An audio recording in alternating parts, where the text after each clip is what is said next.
O Brasil Justiça desta semana vai falar da legislação penal brasileira, do combate à criminalidade no país e o andamento do processo no caso da juíza Patrícia Scioli, assassinada com 21 tiros há 2 anos.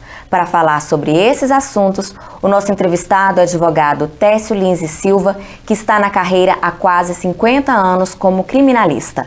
Ele tem se dedicado à vida política e institucional na OAB e no Instituto dos Advogados Brasileiros.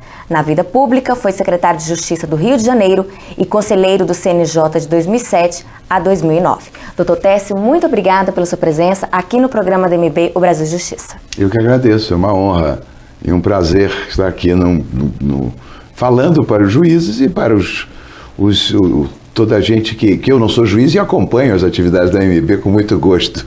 Doutor Técio, por que precisa mudar os códigos penal e de processo penal e por que a efetivação das reformas desses 2 códigos está tão lenta? Bom, lento é um pouco o resultado do processo legislativo. O processo legislativo é um processo normalmente lento.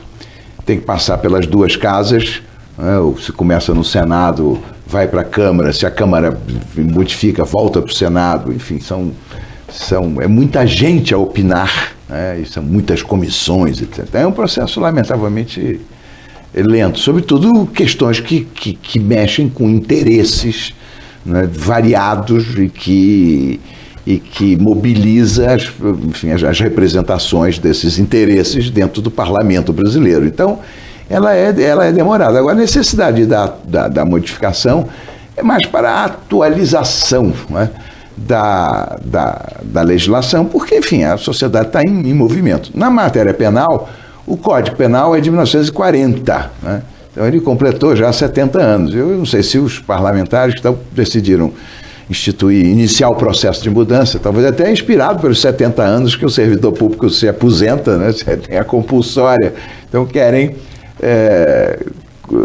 renovar o Código Penal. Então foi instituída uma comissão de fora do Congresso, de juristas, enfim, advogados, membros do Ministério Público, promotores, juízes, professores de direito, enfim, uma comissão mista que propôs um anteprojeto. Trabalhamos duro durante muitos meses e foi proposto um anteprojeto, esse anteprojeto virou projeto. Só que o projeto que lá está, e aí é uma outra questão, não tem nada a ver com o anteprojeto, porque aí sofreu uma modificação e está seguindo esse processo de debate no Senado. Não sei quando será votado pelo Senado, não tenho a menor ideia, acho que ninguém tem. E depois ainda vai para a Câmara. Quer dizer, eu acho que aí é coisa de mais tempo. Há projeto Código Civil, Código de Processo Civil, Código de Processo Penal, o Código Eleitoral, que estão lá há anos no Congresso, né? Enfim, aí eu não posso responder, aí tem que perguntar aos senadores e aos deputados. No caso do Código Penal, quais perspectivas de mudanças estabelecidas no novo texto? O senhor pode citar exemplos? Posso. Aí é uma questão, desgraçadamente, é uma questão de incompreensão. A sociedade, por um estímulo da mídia, por um estímulo da emoção com a violência, com os crimes, tende a responder com a proposta de endurecimento penal. Mas a gente precisa entender, não é, o que é a repressão penal, não é? A história da pena. Não é? Tem há um filósofo alemão que há mais de 100 anos atrás diz que a história da pena é a história da constante abolição. Por uma razão muito simples, a pena não existia, a pena não nasce com o ser humano. Antigamente não tinha pena. Quando a gente vê, não é, os registros, os filmes históricos de Roma com os presos, aqueles presos estão ali, são depósitos de presos para serem comidos pelos leões, para serem depois executados. A pena era a pena de morte, depois passou a ser a pena de tortura, não é? de cortar os membros, de infligir ao condenado um castigo cruel, um sofrimento. E sempre a morte variando pela natureza do temperamento dos povos. Era fuzilamento, era enforcamento na Inglaterra, os franceses inventaram a guilhotina, né, Madame Guillotin, então era corta a cabeça. E os espanhóis tinham lá o garrote vil, que ela rodava a roda para esfacelar o sujeito. Então era essa a história da pena e da repressão penal. Com o humanismo, com o iluminismo, com o final da Idade Média, veio então um movimento para humanizar isso. A pena privativa de liberdade é o grande avanço humanitário. E daí em diante ela tem sofrido limitações, como as penas restritivas de direito. Ou seja, não trabalhar mais com a ideia de que a liberdade, a restrição da liberdade, o encarceramento é a principal pena.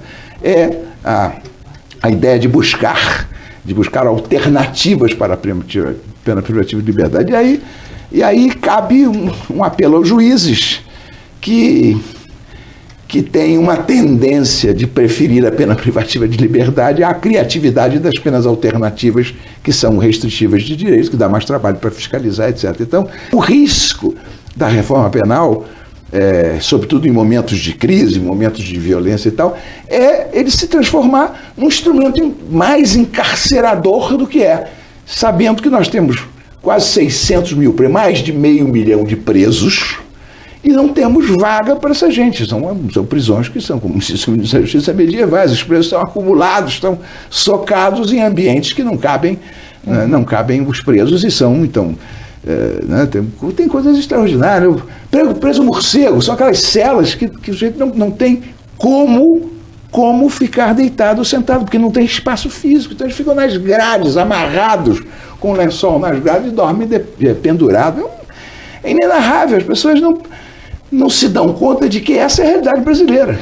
Uhum. E aí pensar em encarcerar mais é um equívoco gigantesco. E o risco nesse Código Penal, que, enfim, houve uma proposta, digamos, estudada, debatida e tal, não era uma proposta de um código leniente, de um código frágil. Não, era uma proposta dura. Mas a comissão que fez a revisão desse anteprojeto transformou num instrumento duríssimo, que, se for aprovado do jeito que está proposto nesse início do trabalho legislativo, as cadeias vão explodir. Sobre a reforma da Lei de Execução Penal, o que precisa mudar e como diferenciar o papel do legislador e do jurista no aprimoramento desse novo texto? O Senado instituiu uma comissão para a reforma da Lei de Execução Penal. A Lei de Execução é uma lei que vai fazer 30 anos, é uma lei moderníssima para o seu tempo, foi concebida lá atrás, há 30 anos atrás praticamente, depois de um grande congresso realizado aqui em Brasília com a Universidade, com a UNB e o Ministério da Justiça, na época, um ex-ministro já falecido do STJ, Francisco de Assis Toledo, conduziu essa reforma, que introduziu grandes mudanças no Código Penal na época, em 84, e a lei de execução penal, vigente desde então, é uma lei muito avançada para o seu tempo. Acontece que ela não foi cumprida. Ela impunha obrigações para o Estado, para o Executivo, no sentido da execução da pena, e não foi cumprida. O Estado brasileiro tem uma dívida com o cumprimento da legislação penal. Essa aqui é a verdade. Então, a lei de execução tem coisas muito interessantes, muito boas, muito modernas, ainda contemporâneas, mas inaplicáveis, porque o Estado não se preparou. Por exemplo, a Organização das Nações Unidas estabelece que o espaço mínimo de um preso ocupar a sua cela é 6 metros quadrados, que é bastante pequeno, mas são 6 metros quadrados mínimo, né? Aqui não chega nem a isso, não chega nem a 1 metro quadrado, porque tem preso que dorme pendurado na grade. Uhum. Então, 6 metros quadrados com instalações sanitárias, com cama, enfim, com um mínimo de condições para o sujeito sobreviver com dignidade. Não foi cumprido, isso não se respeita. Então, e há outras coisas que não foi aplicado, não deu certo. Então, a atualização da lei de execução, eu espero, estamos terminando o trabalho para entregar aí e tal, o trabalho está no final. E esse texto é um texto que digamos, mais contemporâneo, tira as coisas que foram inexequíveis, que são inexequíveis, procura adaptar, né, a uma realidade da execução penal para voltar àquele ideal que a execução penal é para dar ao condenado a possibilidade de voltar à sociedade melhor do que entrou. Por exemplo, estímulo à leitura. Né? Condenado, a uma grande parte dos condenados brasileiros, os apenados que estão cumprindo a pena, são analfabetos. Então, é o estímulo da remissão da pena, diminuir a pena pelo estudo. Se ele estudar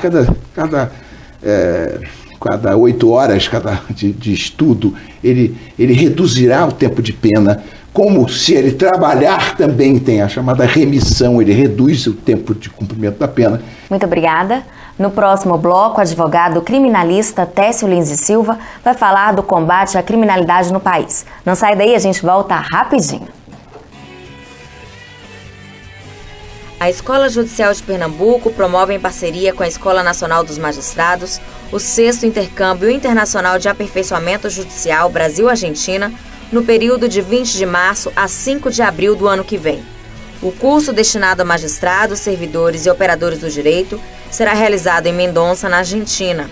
As inscrições estão abertas até o dia 10 de fevereiro de 2014. Os interessados devem se inscrever na SMAP. Mais informações nos telefones 81-3419-3244.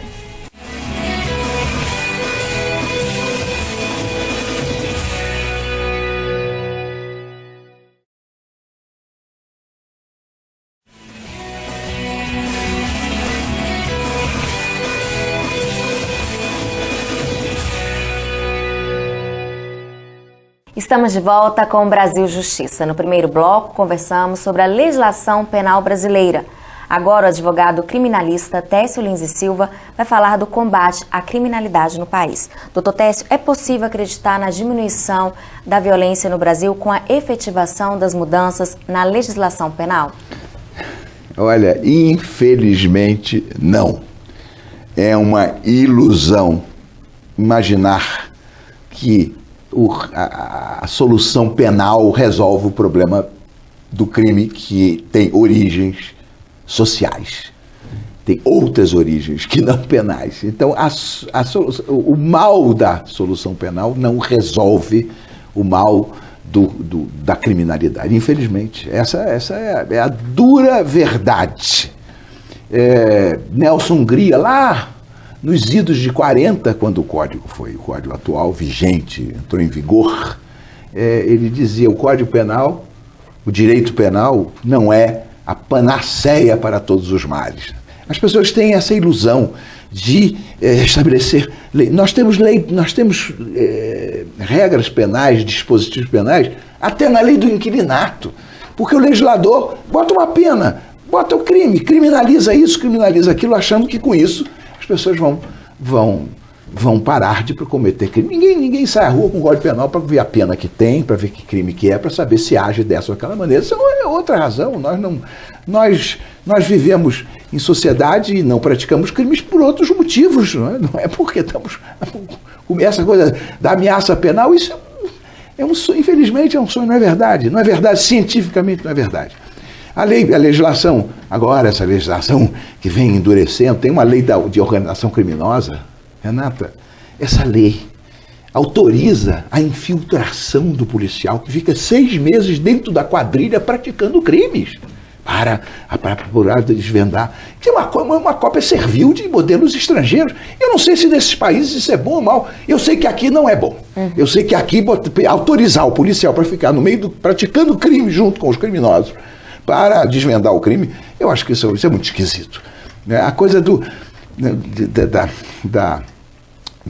das entregas controladas. No Brasil, até então, não havia a oportunidade, né? O policial não tem o juízo da oportunidade para agir. Se está havendo um crime praticado, tem que prender, tem que agir. Então, não, a lei permite que a autoridade policial não atue diante do crime, que acompanhe o crime. Então são as entregas controladas. Vem a droga, acha a droga? Não, vamos acompanhar. Aí a droga vai para cá, vem para lá, vai para a Europa, volta e tal. E ninguém prende ninguém sob o fundamento de que em algum momento a prisão vai ser mais eficaz. Meu Deus do céu, será que isso é verdade na realidade do Brasil? Não, mas os Estados Unidos, alguns países fazem isso. Tudo bem, por que nós temos que copiar? Isso é uma bobagem, isso é um risco. Quer dizer, eu não acredito neste modelo. E está aí a lei, as pessoas aplaudem, acham que isso vai resolver, vai acabar com a organização criminosa. Queriam até aplicar essa lei para esses vândalos, os black blocs, né? Você está quebrando vidas, vamos aplicar a lei da organização criminosa, que tem penas altíssimas e tal. O que é uma confusão, é misturar alhos com bugalhos, é misturar as questões sociais, as dificuldades sociais, e não compreender as origens da criminalidade e querer resolver com a lei penal. Não vai resolver. A gente resolve a paz social por políticas públicas em todas as áreas, mas não só prendendo. Quer dizer, esse mal necessário deve ser só mal necessário e não ser o fundamento do Estado para lidar com o desvio, com a indisciplina. O senhor tem atuado com bons resultados na elevação das penas dos crimes ocorridos no trânsito.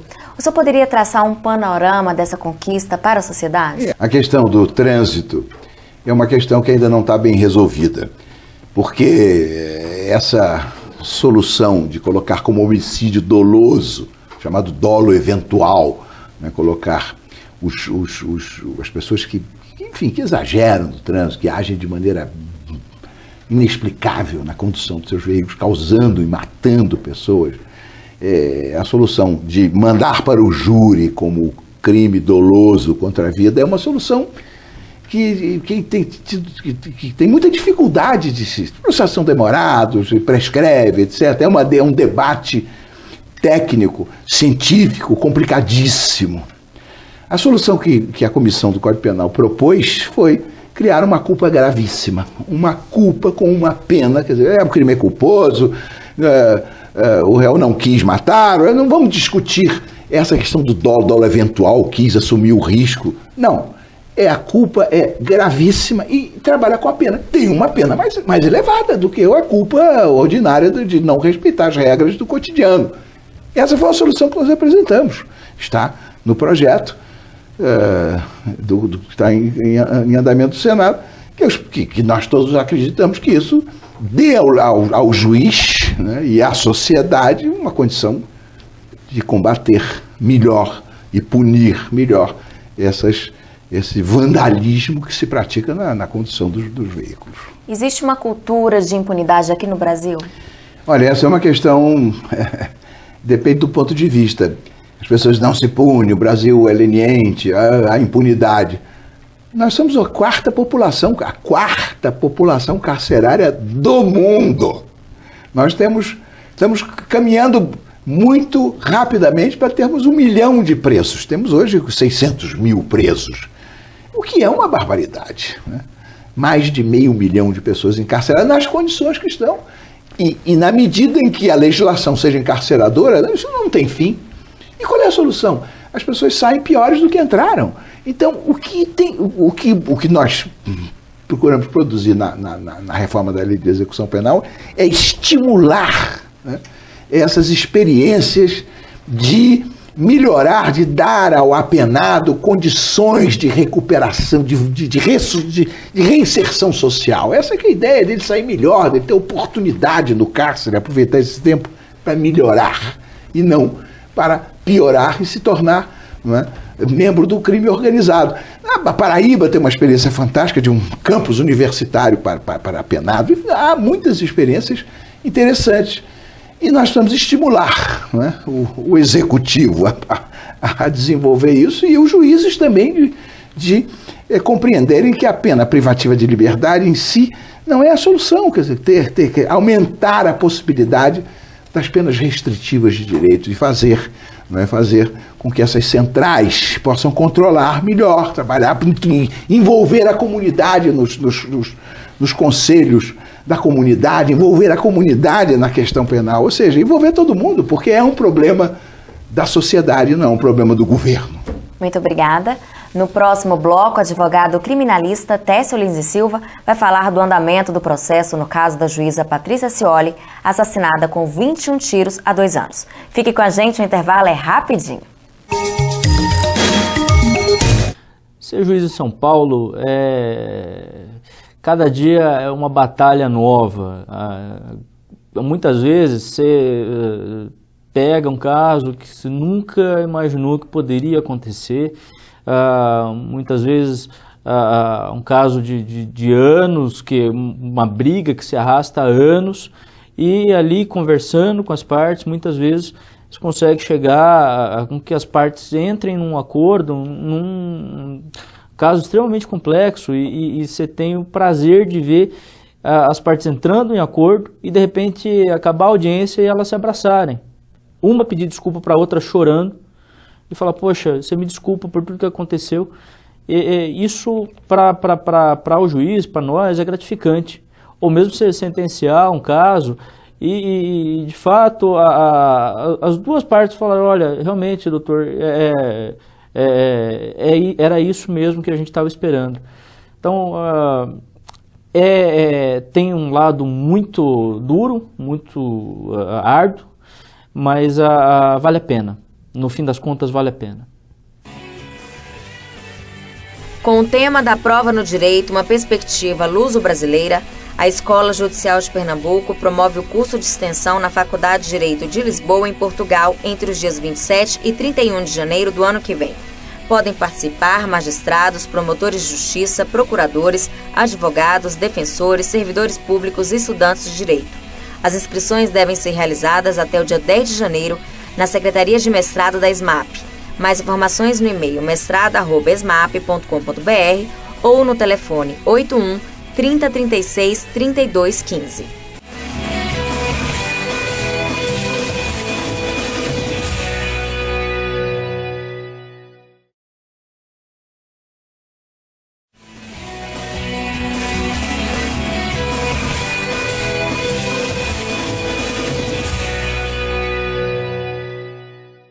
Estamos de volta com o programa da MB, o Brasil Justiça. Nos 2 blocos anteriores, conversamos da legislação penal brasileira e do combate à criminalidade no país. Agora, o advogado criminalista Técio Lins e Silva vai falar do andamento do processo no caso da juíza Patrícia Scioli, assassinada com 21 tiros há 2 anos. Doutor Técio, o senhor é advogado da família da juíza Patrícia Scioli. Como é que está o andamento desse caso?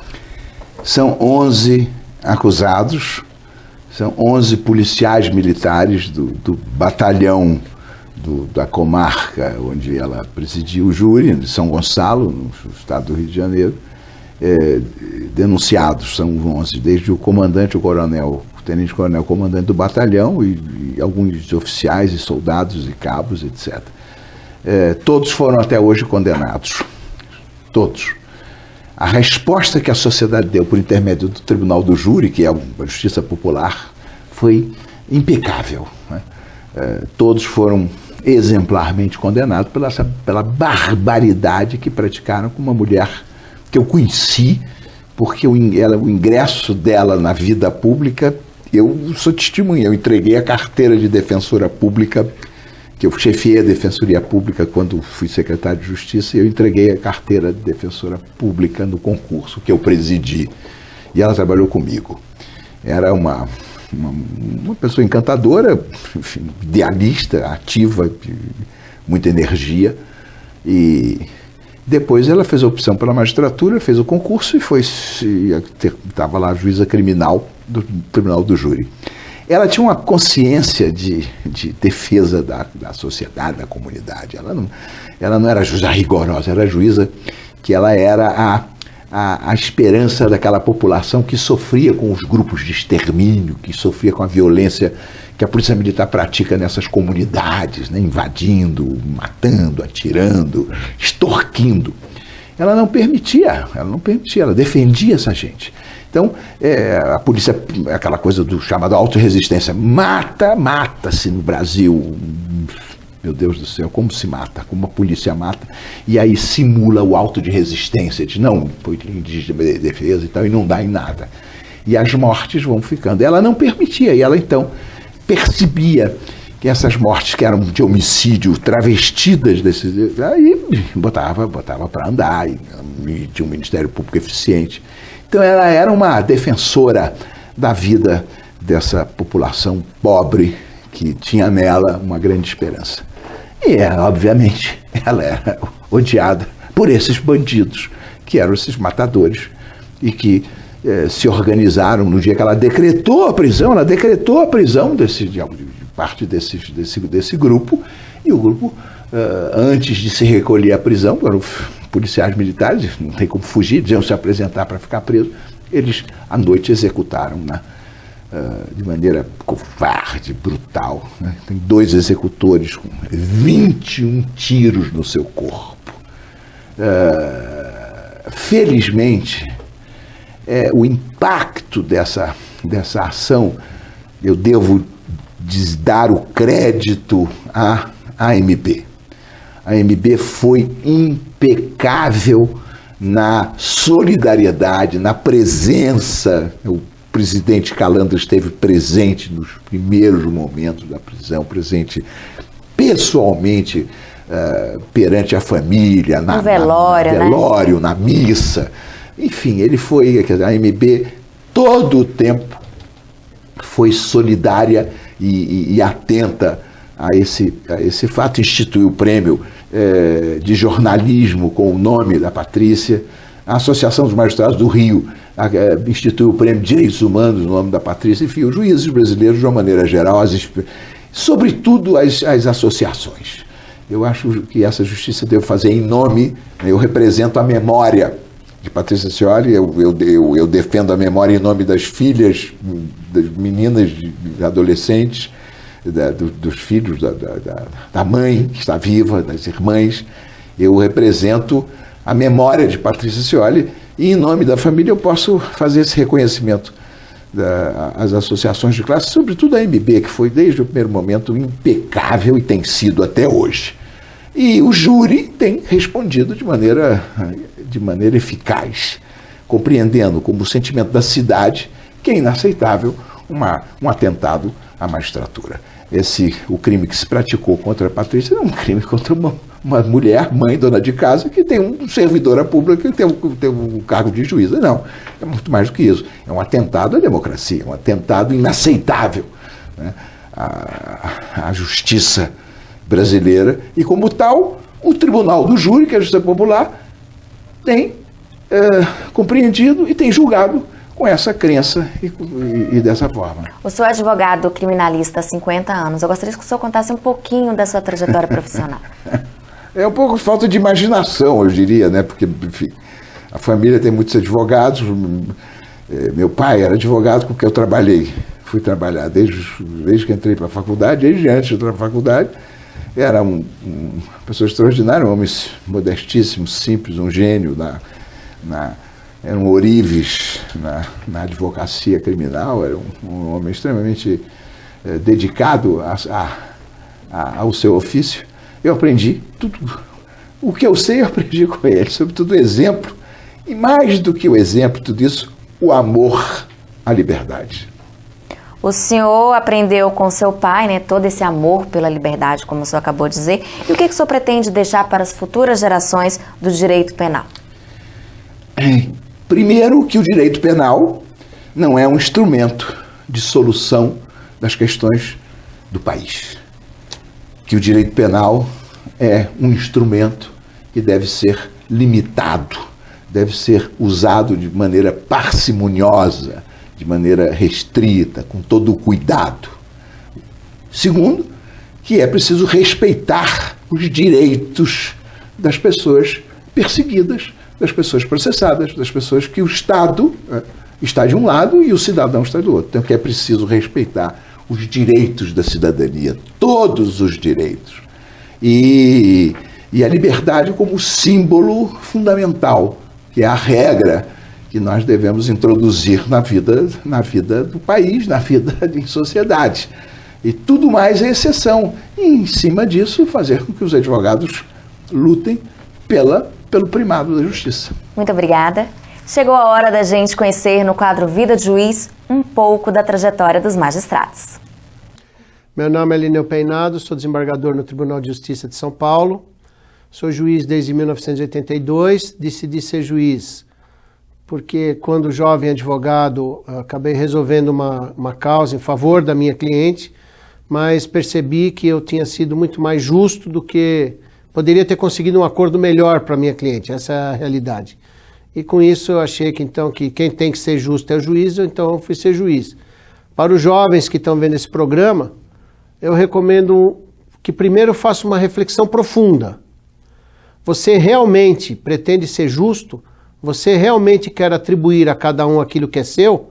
Então você vai se esforçar muito e começar estudando noites sem fim, feriados, fins de semana, porque você vai ser juiz. E juiz não tem feriado, fim de semana, ele sempre está pensando ou trabalhando.